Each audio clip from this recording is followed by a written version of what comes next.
தூய்மை என்பது பிரார்த்தனைக்கு ஒரு முன் நிபந்தனை. நபிகள் நாயகம் ஸல்லல்லாஹு அலைஹி வஸல்லம் அவர்கள் போதித்த குறிப்பிட்ட வரிசையில் உடலின் சில பாகங்களை கழுவுவது வுது எனப்படும். நதியில் இருந்தாலும் தண்ணீரை சேமிக்க வேண்டும் என்று நபிகள் நாயகம் ஸல்லல்லாஹு அலைஹி வஸல்லம் அவர்கள் அறிவுறுத்தியிருக்கிறார்கள்.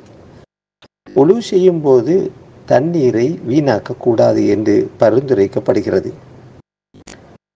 குறைந்த அளவில் உலு செய்ய 250 மில்லி லிட்டருக்கு மேல் தண்ணீர் தேவை இல்லை.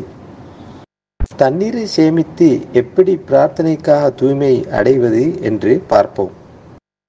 பிஸ்மில்லாஹ், அல்லாஹுவின் பெயரால் தொடங்குகிறேன். 2 கைகளையும் கழுவ வேண்டும். பிறகு வாயை கொப்பளிக்க வேண்டும்.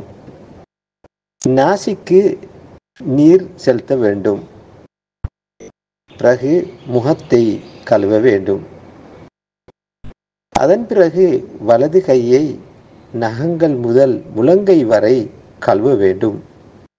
இதே முறையில் இடது கையையும் முழங்கை வரை கழுவ வேண்டும்.